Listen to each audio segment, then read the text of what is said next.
Once upon a time. Welcome to Australian Book Lovers,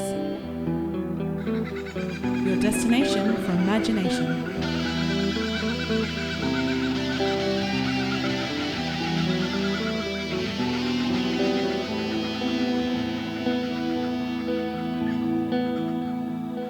Australian Book Lovers acknowledges First Nations peoples and recognises their continuous connection to country, community and to culture.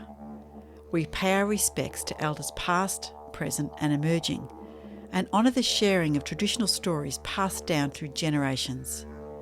We're committed to a safe and inclusive welcome for authors and readers of all cultures and backgrounds, including people of LGBTQIA+ communities and their families.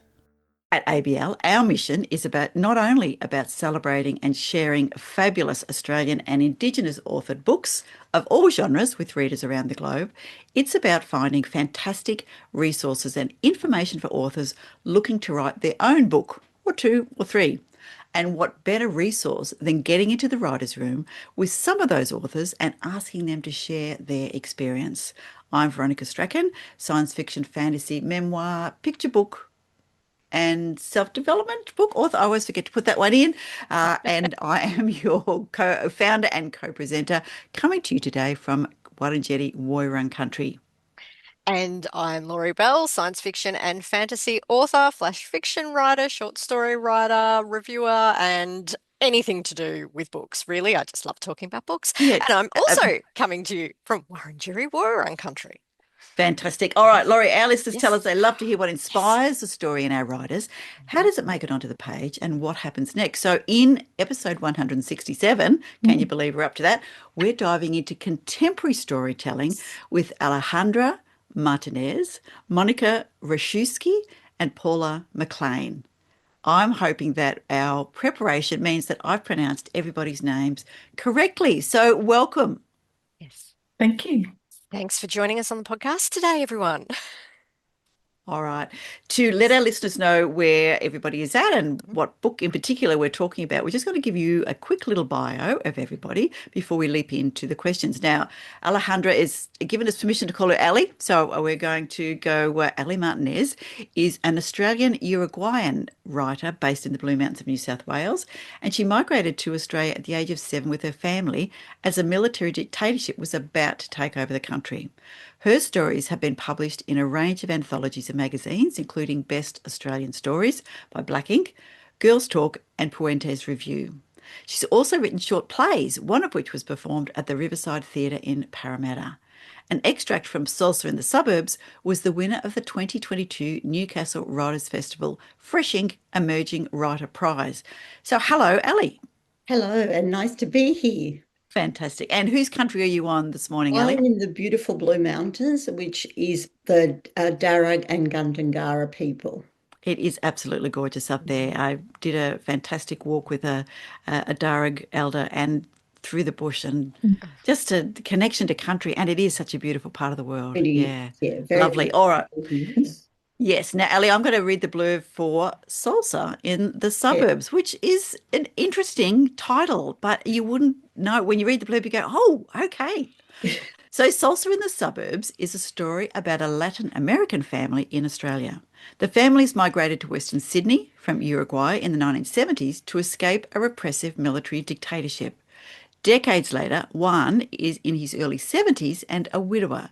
He misses his wife and does not know how to be alone, and has become dependent on his daughters, particularly Lola, who lives nearby. Lola has her own battles living with an anxiety disorder and in her relationship with her Uruguayan musician husband, who connects her with the culture she lost when she migrated as a child. Her younger sister Betty is living an alternative lifestyle in Mullumbimby. Unlike Lola, who clings to her Uruguayan culture, Betty has removed herself from her cultural roots as she finds it oppressive and stifling. A third daughter, Melina, is living in Italy with her husband. Fed up with Juan's dependence, particularly on Lola, Betty decides to place a personal ad in a Spanish paper on his behalf without asking him, hoping that a new partner may help him move beyond his grief and dependency. However, he finds new love walking the dog, a widowed Aboriginal lady called Frances. Their blossoming relationships becomes a trigger for Juan, Lola and Betty to recalibrate how they measure their belonging across cultures. So, wow, not a lot to do with salsa, but kind of, yes. There is a little bit Fantastic. of salsa A little bit of dancing. salsa. Very good. It's all right. We another Australian author. I don't know if you know Andrea Barton. She was a ballroom dancer, and then she moved to crime writing. So there's always dancing in her novels. So that a little bit of Love a bit of salsa, dancing. which is great. Yeah. So, Ali, the inspiration behind your story. Share a little of that. Okay, there's a few things. Part of it is a lot of it is based on my own experiences, and there were no stories about Latin American migrants living in Australia that I could find. So I thought it was really important to tell this story because there is a lot of migrants that have come from Latin America, but we don't see them reflected in the media or in books. So I thought this was an opportunity to do that. And I also really wanted to have a relationship between older people too, because that's another thing you don't often see in books. People finding love later in life and what that might look like, especially across cultures.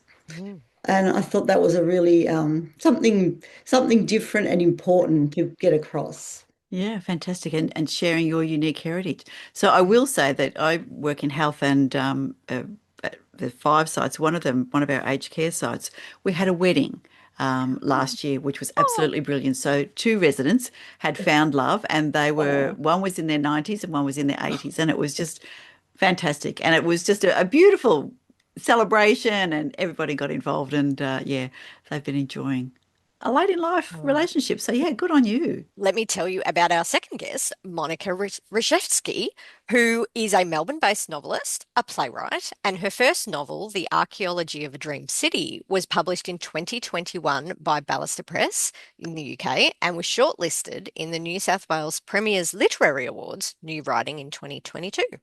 Monica has had short stories published in literary journals, including Overland, Meanjin, thank goodness it's coming back, and Yeah. Southerly, and several plays produced in Melbourne and in Sydney. Her radio plays Forest and Ghost Words were produced by the Australian Broadcasting Corporation and broadcast nationally. And there we've got 2 links between 2 of our lovely authors already, some playwriting. So welcome to obviously chatting with us today, Monica. I'm gonna jump straight into the blurb for your story because I do want to find out your inspiration as well. So, the blurb for Crimson Light, Polished Wood by the lovely Monica. So there is jealousy and deception in this strangely tender book that spans continents, generations, and cultures. Pulsing with secrets, it stages the legacy of silence. Leonora has relocated to Melbourne from London and falls in love with Margaret, a fellow teacher who 3 years later dies of cancer. While still grieving for Margaret, Leonora meets and befriends Anna, the Polish woman who lives next door. Crimson Light Polished Wood illuminates with subtle ease the influence Leonora has on Anna's daughter, Lydia, introducing her to the world of literature and art. This is a novel about the ways we all long for acceptance and how those we might feel most in touch with, including parents, siblings, and mentors, can often have different values and views about us. As such, it is a beautiful work about art, gender, inheritance, understanding, and celebration. What was the inspiration for this one? Well, the inspiration really was my own experience of clearing out a couple of people's houses Ah, who had lived there and had died, and really coming across, realizing this is the remains of their life, coming across possessions that are kind of and objects that are really freighted with meaning, but that meaning changes, and also stepping into somebody's life, I suppose, that whole sense of uh, yeah, and a curiosity about that life and connection. And it was also inspired by, well, there was a particular thing that happened, which was I saw a photo album that was shoved into a bin, and it was a kind of a shock, a shock to wow. see. And you think, well, what did that what did that mean to the person who compiled it? What does it mean to me who finds it? And it's not that you answer these questions, but they're kind of inspirations. And I came across some notebooks and kind of started from there. Wow, were they handwritten? Yes, Oh, yes. see that grips me Already straight away. layers, Oh, exactly. wow. Yeah, yeah, yeah. Already layers of possibility, I guess. Yeah. Yeah. Oh, I love that description. Beautiful. All right, Yes. let's introduce our third guest and then we can jump into even more questions. So, Paula McLean is a writer, arts philanthropist, and advocate for gender equity in Australian literature. A long-time supporter and former board member of the Stella Prize, Paula is deeply invested in platforming women's voices and challenging structural bias in publishing. The One Remaining is her luminous debut novel, a work of literary fiction that explores the legacy of grief, the slipperiness of memory, and the healing potential of storytelling. With a background in literature and a career that has spanned writing, philanthropy, and cultural advocacy, Paula brings both narrative precision and emotional depth to her work. Her writing is concerned with the hidden narrative of women's lives, the quiet ruptures, unresolved losses, and everyday acts of resilience that shape who we become. Welcome, Paula. Thank you very much. So, Paula, whose traditional country are you on today? I'm on Gadigal land today up in Sydney. Beautiful. All right. Let me tell everybody about the blurb for The One Remaining. It is a compelling debut novel about the silences that shape us and the power of reclaiming our stories. When her older sister vanishes without a trace, 13-year-old Hilary Mason is left with unanswered questions and buried suspicions. Decades later, now a successful novelist, Hilary uncovers her teenage diaries and begins writing a memoir, a journey that will unravel everything she thought she knew about her family, herself, and the nature of memory. This is a tender, beautifully crafted novel about grief, guilt, resilience, and the redemptive force of writing. There you go. So you can kind of see why we've got you three beautiful storytellers in the room. So, Paula, the inspiration behind The One Remaining. Well, look, I'd come off the Stella board. It was 2020. COVID was starting. I'd played around with writing short stories over the years, but had never attempted to publish them. But I also was very interested in the genre of memoir. So I sat down one day and I thought, you definitely have time and no excuses. So I started to write what I thought would be a couple of essays of personal memoir. But really, mid-sentence, I stopped and I thought, you really do want to write a novel. It's been your love your whole life. You've worked as a fiction editor. Let's try it. So then I thought, in terms of a topic, and because I do love the form of memoir, I thought I might write a fictional memoir of a fictional writer and see where that takes me. And I also have a long-term interest in the stories of women, and in particular in the area of domestic violence. And we live part-time in the Southern Highlands. And in fact, it's where I mostly write. And I'm involved with a domestic violence day center down there. So I knew that that this would definitely find its way into the story. That's beautiful. Yeah, we do write the things that are, people say write what you know, but I think we write what is close to our soul, close to our hearts, don't we? Yeah. And Absolutely. it just sort of dubs in there. So let me ask you a question to begin. Everybody can have a little think about this one. If I just got to scroll back to my questions. So the books, your books share some common threads, and there's cultural inheritance and identity. There is things around belonging and recognition. So, Ali, can you start us off with what you see as the threads that tied your story around that way? I think that the thread, particularly of belonging, is really important. And when people leave their country, I think everyone all individuals need to find their place, but Yeah. particularly when you leave a country, it changes and it makes that such a strong theme for people. And I wanted the characters to have that because that is what happens to people leaving their own country.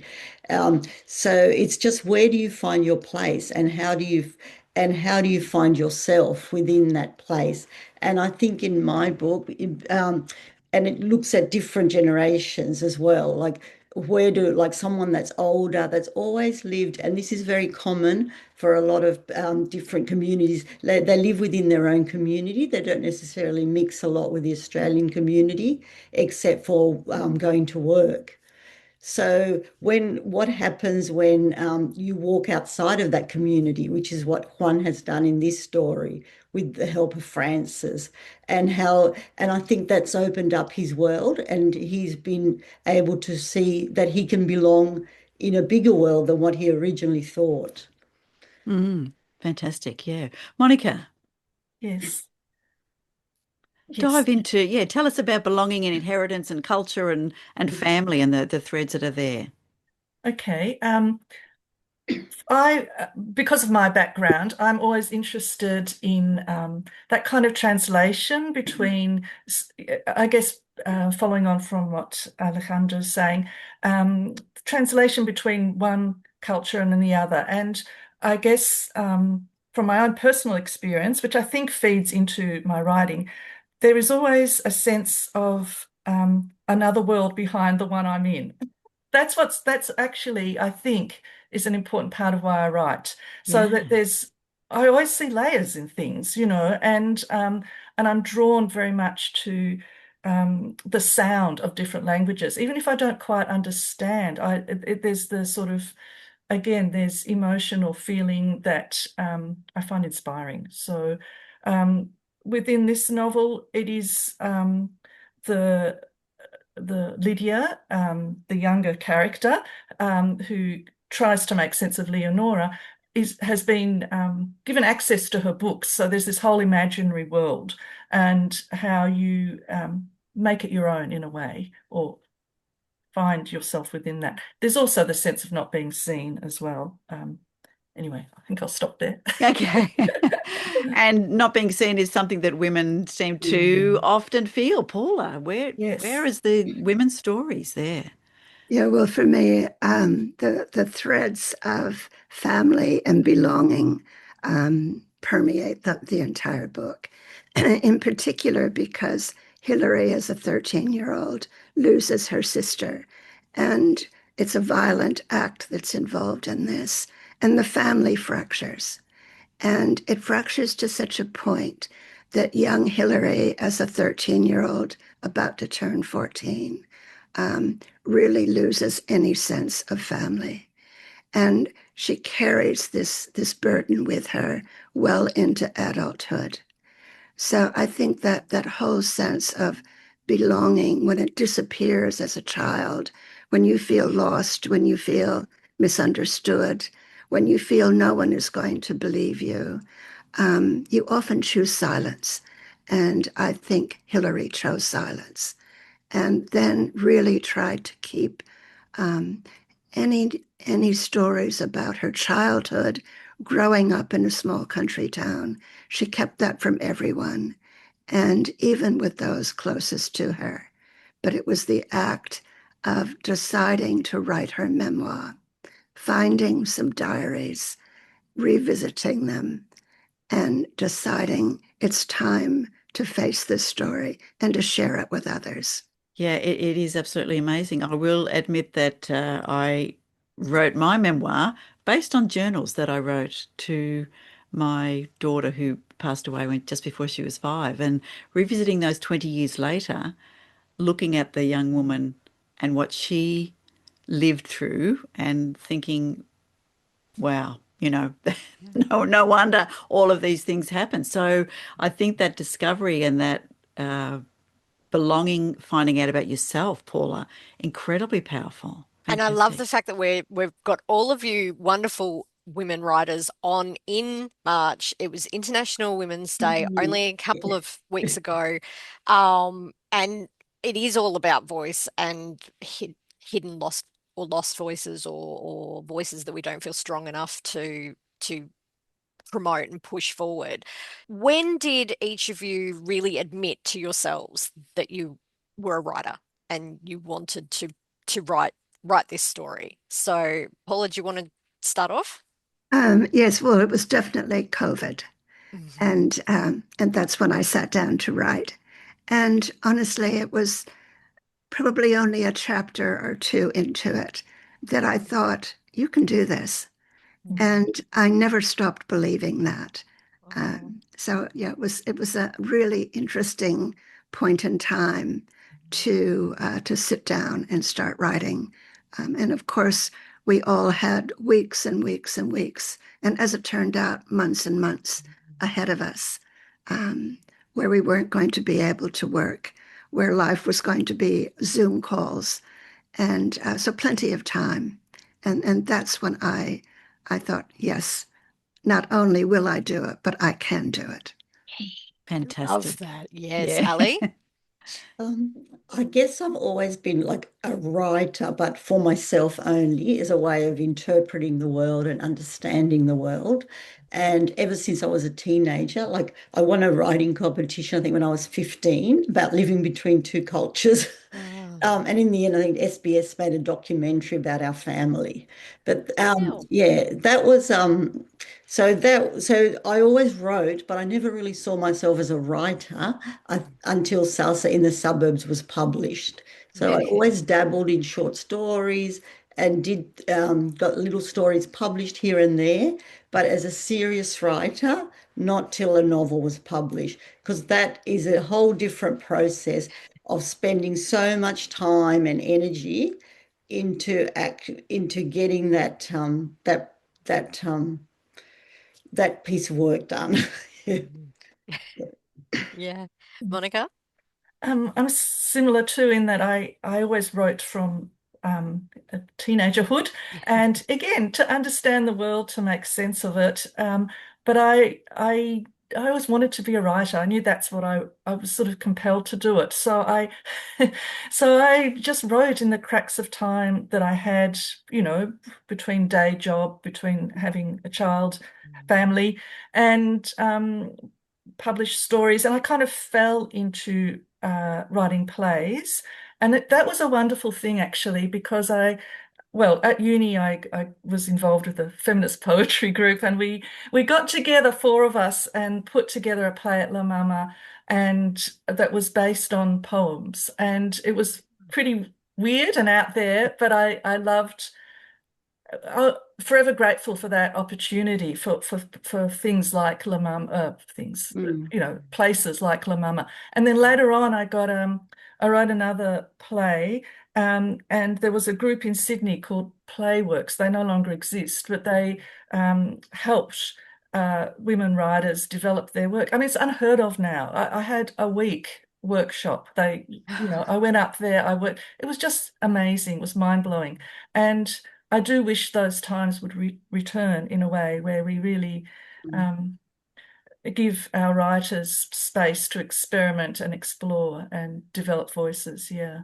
Anyway, that was but what I really loved was fiction writing. And Mhm. yeah, my first novel was a big breakthrough for me. But I'd written stories. I always took it pretty seriously. Yeah. Yeah. That's good. Yeah. All right. Okay. Can I take you back to your stories then and think about family? Because there's family, there's sisters in all of your stories. And uh, for me, I wonder, because families are so relatable, how do you make a written family relatable without destroying relationships with your own family? Because they can tend to be a little bit familiar. Go, hang on a minute, is that me you're written in that story? And I know we threaten people that we don't like, that we'll put them in a story and murder them, but yeah, so Monica, let's start with yourself. Um, well, to be honest, because the story needs to be written, I Yes, go there. yes, yes. And uh, also for me, I don't know about the others, but in the act of writing, something changes. So it's no longer like, even if there may be an experience that I've actually experienced, or somebody that inspires a character, I swear, as soon as I start writing, I see somebody completely, it wanders in a different direction. And so that's that's what fiction is in my view. So it's not memoir. So, and, I just have to stand up for that. I've had no flax thus far. I think it's good. Excellent. Good to hear. Good to hear. What about you, Paula? Um, I think I completely agree with Monica. Um, as these characters emerged, and it's really quite a mysterious process, Yes. Writing fiction. And in particular, if you're not a plotter, and I'm not a plotter, I really trusted that as I wrote, a whole world would open up for me. And slowly it did. But in terms of, I didn't have a sister, but I have two daughters. And interestingly, I chose not to show them my manuscript until very late in the piece. And I think it was because first of all, I thought I'll know in a nanosecond if they don't like the book. And I thought, what a terrible thing to put on them. But also, I have two sisters in the book who are very different. And my two daughters are also very different.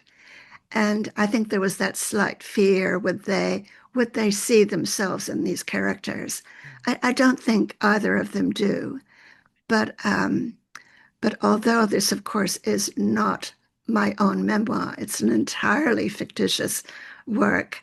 I'm there. My family are there. People that I meet are there. Experiences I've had are there. And because I've written it in the first person as fictitious memoir, I have had one radio reviewer in particular apologized to me on air by saying, "I'm so sorry you had such a difficult life." On air, I had to explain, although this was a memoir written in the first person, in fact, Hillary was my imagination. So yeah. That's and yet what a fantastic acknowledgement of the power of your words. I know. I've absolutely loved how some people have said to me, I couldn't put your book down. And other people have said, I've read it twice. And the second time, I saw even more. And of course, I think that's true of all books. If you do read a book twice, you see so much more. Absolutely. All right, we'll come back to that. Ali, tell us about family in your book. So important. I think that's the beauty of fiction too. And like Paula was saying, and Monica too, I think you might start with an experience of something, and then the character can take you in a totally different direction as they develop their own personality. And that's just I find that such a fun thing to do, to see where the character takes you and how they develop, and they just become their own person. So in mine, there is the relationship of the sisters is very important. I do have a sister, but she's not in this novel. The sisters in this relation were based on, I think, different parts of myself, and then that grew and into their own characters. So I think it's just an interesting process when you're writing, where that can take you. And you might take snippets of things that have happened or experiences and grow them into something else. But in my case, yes, it wasn't related to my sister at all. Very good. All right. So, Ali, while we're with you, Paula mentioned that she's a pantser, so just gets in and lets the story, unfold. The muse takes her. What about yourself? I started doing that, and I've always written short stories in that way, because often with a short story, I might start, I'll see the title of something. Like one short story I wrote, it was someone had on the back a sticker a stick on the back of their car that said, "If you don't like it, leave." And I wrote a whole story about that. But I think you can do that more with short stories. I found with the novel, I started off as a pantser, and then I quickly realized you need to do some plotting here. So you need to do some sort of organizing. So developing a storyboard, character profiles, all of that. And I found the structure was really useful because I'd sit down, I knew exactly what was going to happen in chapter whatever. And I would let the character speak as well, and the character might take me in a different direction or explore different parts of themselves or the situation. But I had the overall structure of what was happening in that chapter. And I found Okay. that really useful. Yeah. All right. So somewhere in between. Yeah. Monica, what about yourself? Oh, I have never done that. Oh, it's Like Paul, impressive. I love to hear it, but yeah, I find that too. I go with images. I follow the images, and I guess I find it exciting, and I revise heaps, revise, and then I keep following. So I agree with Paula. It is a mysterious process, and that's part of the excitement and sense of satisfaction for me. And I it's a funny thing, the creative process. I realize I actually kind of write about it within the novel. So um, I hope it's okay. I'm not going on too long here. But No, go for for it. example, when with this novel, the editor wrote something, the woman who was editing it wrote something which really pleased me so much. She said, "Oh, it's as though the novel is about the installation that Lydia creates at the end of the novel." And it's this lovely Mm, somersault feeling. And in a way, that's true. And mm. I that arose, that just happened. And so I don't like the term pantser, actually. It's just weird. Yeah. But I have to say that's how I write. And I think I can feel that in other people's writing. I can feel it when people are discovering things as they go. Yeah. So D that's it. Discovery writer is the more polite terms. We're happy to Yes. call you a discovery writer. Discover it as each word Oh, I don't onto the mind page. what term you use. I'm just letting you know. Well, speaking of writing and the way we write, and women are always busy, no matter how how busy you are, there's more things that you need to be doing. There's interruptions, there's distractions. So what is each of your writing sort of day like? How do you find time to do some writing? So Ali, do you want to start? Okay, I actually work full time at the moment, so it's really It's really difficult to hard. find that space to write. Mm. And what I find myself doing, and also it's taken me this long too for various reasons.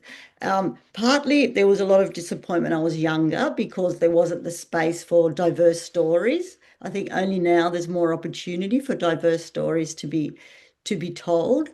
And also I was a single parent for a long time and that made it difficult. Plus, I struggled with mental illness too. So I had all those issues going on. So it did take a long time to have the space to write. So I find that now I take bits of writing, like I might write on a Saturday afternoon or I might write in the evening or at lunch. So because I'm working, I don't have a structure as such. And I do love writing in cafes. And the reason why I do that is because when I'm writing at home, I get really distracted so often by housework that Yep. need to be Yep. done. So I seem to be able to sit at a cafe and block everything out and just focus. Yeah. So yeah, I really like that I hear structure. all of that. Yeah. Monica, what's your writing day like? Well, I need to write in the morning, and I think it's probably like Alexander, it's sort of before all the other things creep in. So, Yeah. Mhm. and I guess the other thing I would always try and do, even when I was working full time, which I'm so lucky not to be right now. I feel lucky anyway. Um, is to even try and do it the everydayness of it. So, like even just 15 minutes, like when I wake up, there's something about waking up from a dream or something like that that Mm. puts me in the right zone. And then you can keep the thread going. That's and so sometimes I would not write on the train, but read what I'd written on the train, and which is a bit awful because you come to work kind of, with your head not in the right place, but that's okay. Yeah, that's the way I do it. Yeah. I'm a train editor and a train writer, so I completely understand. Paula, COVID was different, obviously, but how did you find the time to really just focus? Because who could focus during COVID? It was so Mm. doom scrolling everywhere. So what was your writing day like? I typically spend the better part of the morning answering emails, having Zoom meetings, Mhm. whatever it might be. And then I tend to start after lunch, and I will write steadily for 5 or 6 hours. Wow. If my husband's about, he will very sweetly bring me a cup of tea. Oh. And if it's getting well beyond dinner time, fortunately, he also cooks. It's not just me. He will he'll bring me a glass of wine and say, might be time to close the computer. I really do Oh, get sweet. completely lost, and I leave my mobile phone elsewhere, Good. and just trust that people will live without me responding to them for a few hours. But I love there's it. a story I tell in the acknowledgement of my book, which is about my husband. I'd come to a really frustrating point. The book was probably three-quarters finished. And like Monica, and also because I'm an editor, I revise minute by minute. So there's no such thing as draft 1, 2, 3, or 4. It's one continuous evolving draft. Mhm. And I was really frustrated and that I just couldn't find time. COVID was over, life was getting very busy again. Yeah. And I run our family foundation and a number of other things. And recognizing this frustration, my husband Rob said, we've been going to plan a trip, which of course none of us traveled during COVID. Mm. And he said, what if we go to Maine and rent a little cottage in the woods? And you can write, and I can go about and see the countryside, or maybe Italy.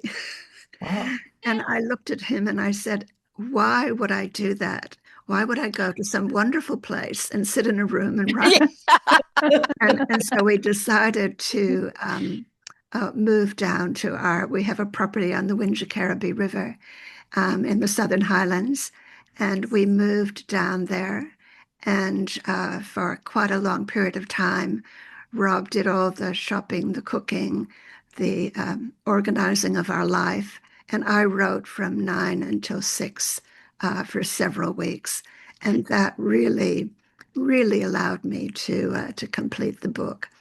So Fantastic. I really had to acknowledge that in the book. That is Definitely, beautiful. definitely Yeah. Where do good you find choices. those, Good choices. where do you find those Rob people? Yes. We all need one of I those. want one. I had a friend who heard this story, what I was doing, and she sent me an email from Queensland, and she said, Paula, don't ever finish the book. Clever. Love it. Oh, this is really good. Yeah. Paula, you mentioned a little bit about some of the feedback that you'd had about, some great responses. Any other ones that you wanted to share about responses to your story? Well, look, I've been incredibly lucky. I've had 4 wonderful reviews. I think the morning that I opened the Australian and discovered a full page review from Geordie Williamson with this gigantic picture of me, I virtually spilt the tea all over the table. And of course, what he said was absolutely wonderful. So and I've had a couple of other really wonderful professional reviews. So that was wonderful. But it's as much the friends and the people who send you, messages on LinkedIn, messages directly to the publisher, that really just mean so much.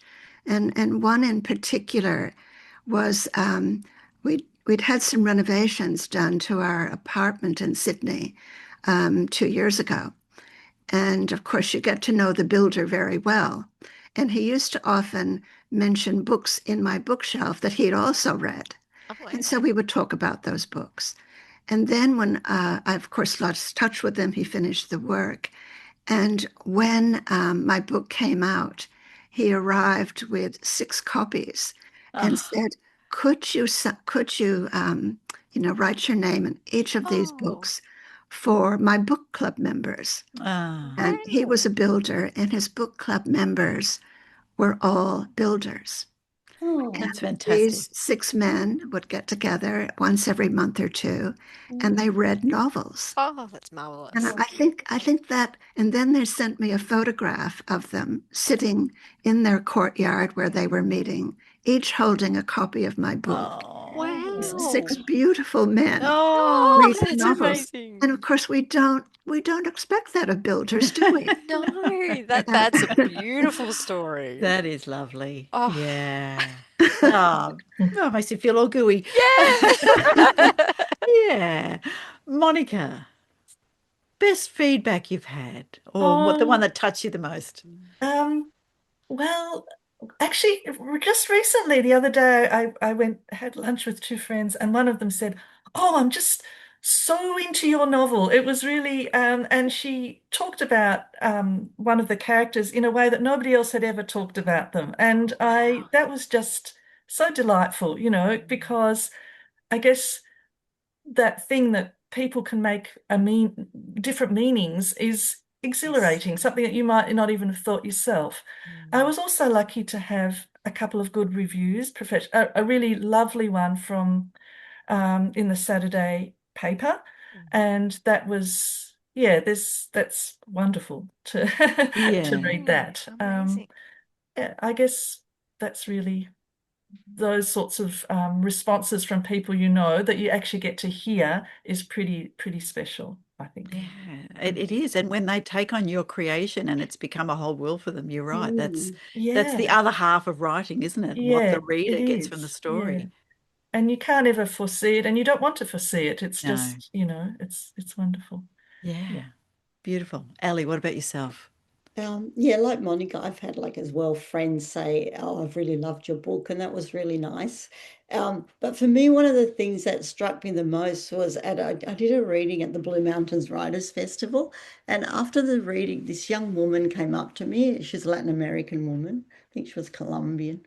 And she said, I really heard what you were saying in your book, and she really identified with part of it. It was like, I think for the first time in Australia, having a book that actually talked about her experiences. And I think I thought that was really important. And that's part of the reason I write as well, because you want people to see themselves in the book too, and to identify and interpret it in their own way too, but also for different types of people that live in our society to exist in our literature. Yeah, fantastic. That's lovely. So, Laurie. what are we all working on now? Are we still with the writing bug wanting to bring out the next book? Tell me, what is next on the horizon for you, Monica? Well, 2 projects. One is something that I've not done before, which is a non-fiction work. We're calling it creative non-fiction. I'm writing with another person, which I've also Ooh. never done before. Oh. She writes non-fiction, so that's an interesting project. I hope we're coming to the end soon. It's a portrait of, I don't know if you know, but Irene Bolger, who led the nurses' strike, the I longest nurses' certainly strike in do. Victoria. Yeah, So I'm a nurse. and hoping to catch her spirit because it's pretty amazing. Fantastic. Yeah. And then, Amazing. but the thing that really, gives me joy, satisfaction, whatever, is another novel I'm writing. So, and it's like 2 different parts at the moment. But yeah, I'm trying to keep both going. So yeah. Oh, that's fantastic. Marvelous. Yeah, I was on strike in the 80s. It was Were not you? easy. Were you a Oh, nurse? I was. Oh, Yeah, we Irene should was probably Yeah, talk. fantastic. chat, chat. Yes. Yeah, Love sitting that. outside Essendon Hospital trying to get people to, Oh. do signs. Yeah, absolutely. Yeah, it was Fantastic. fantastic. Yeah. See, connections. Everything's all about See, connections and connections. stories. There are lots of connections and threads in this Yeah. book. Absolutely. So, Ali, what's next for you? I'm also working on a second novel. Having a bit of a slow start at the moment. I think I learned a lot with the first novel, and like working on this second one, I'm like, oh, like I'll write and I'll start again and again and again. So I've now said to myself, no, now you're just writing it. do not go back and keep starting again and again. So it's been a bit slower, but I'm working on it. Excellent. Paula? Well, I think first I have to explain that in writing this fictitious memoir of a writer, I thought if a real writer were writing her memoir, she would have to talk about her body of work. So I, in fact, include Hilary's 5 novels and her 1 collection of short stories in the book. So as I was writing, I had a whiteboard next to me, and I came up with these titles. I Googled away. No one had used them in recent years anyway that I could see.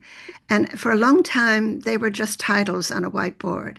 But as Hilary grew up and began to publish, I then would pull one in. I would come up with some little précis about what that novel might be.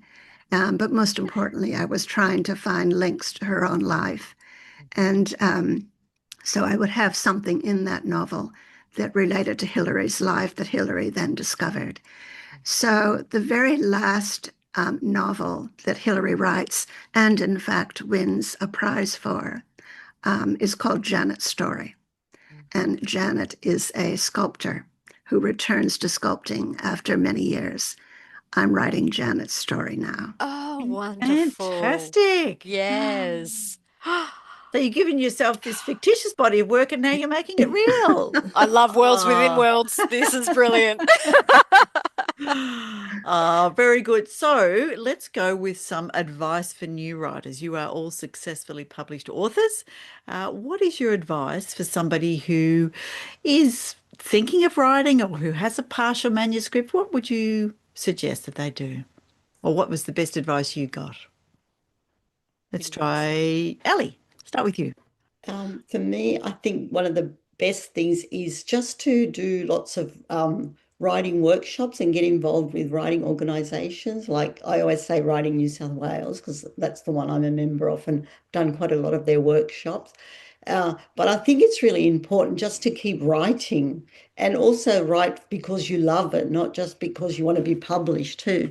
I think just write and also enter writing competitions. Like for me, winning that prize with the Newcastle Writers Festival, the Emerging Writer Prize, that was really important because that opened doors in a way. And I think just being able to enter competitions and getting your name out there, that I think that's really important. But also write because you love it too. Yeah, fantastic. Monica, yourself.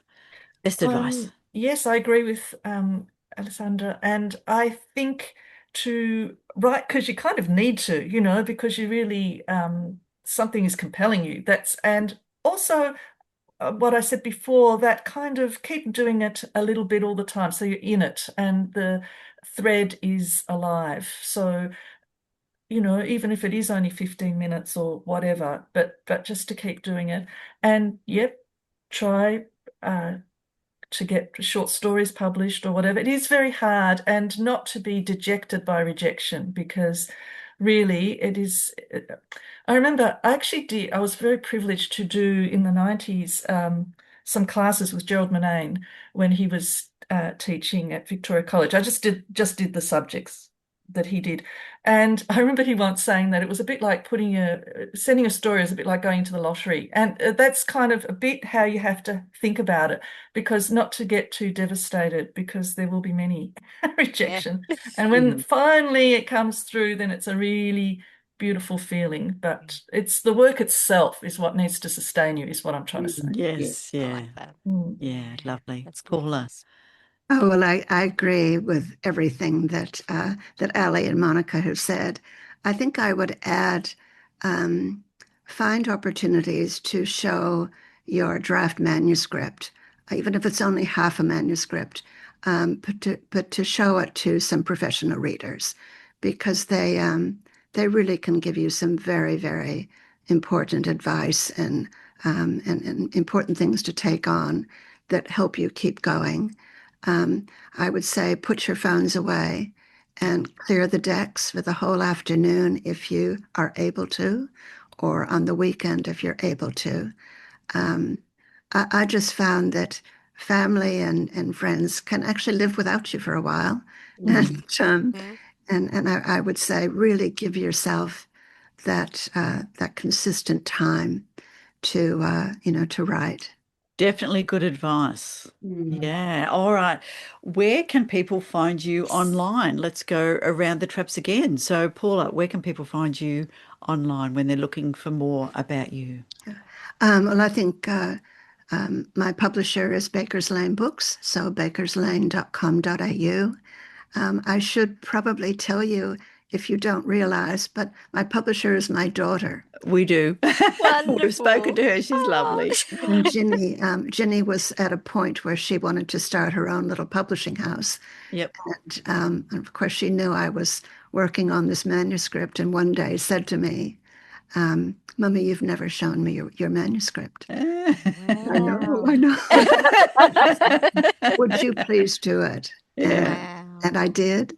And not knowing entirely what she had in mind, but she called the next morning, and she was one of the people who said, I couldn't stop reading this. I loved it, but That's I fantastic. publish it. So definitely bakerslane.com.au, but and then P. McLean author on Instagram. And if you're on LinkedIn, you can send me a message as well. Lovely. All right. Yes, Monica. Well, I don't have any social media presence whatsoever. I know. That's okay.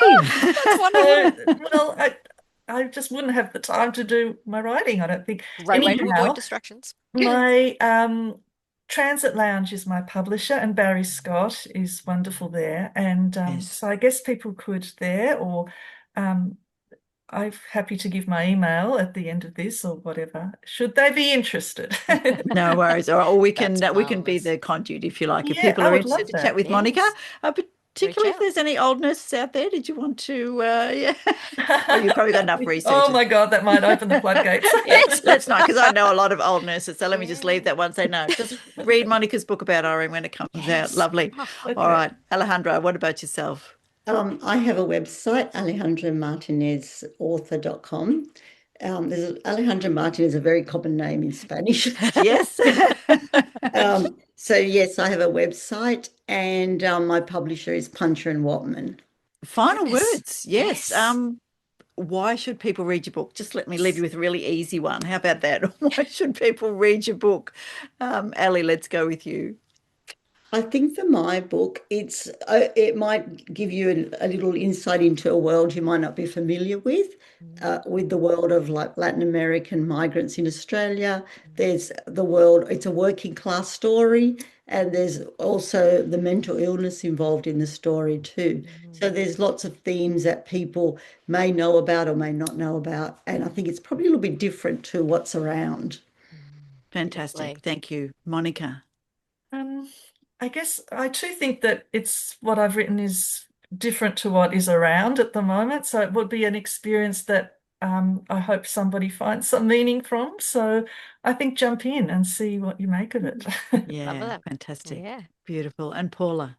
I think my book is an every woman story. And this is not that every woman has had something as awful as losing a sister, but the rest of Hillary's life over a 40-year period, everything that happens to her, we perhaps have had some of these things happen to us, but more importantly, we know family and friends who have experienced these things. So I think that every woman's story is probably important to me that people see. And interestingly, as well as my male builders who are fans of my book, I've had lots of messages from men who've said they knew about domestic violence, they knew about things like losing a child, but it wasn't until they read it from a female voice and could sit and ponder it that they really took a lot more on board about those kinds of issues. So that was wonderful feedback, and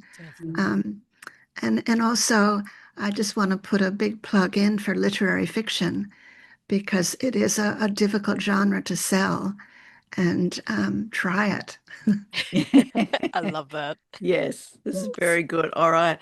So Alejandra Martinez, Ali, thank you, author of Salsa in the Suburbs.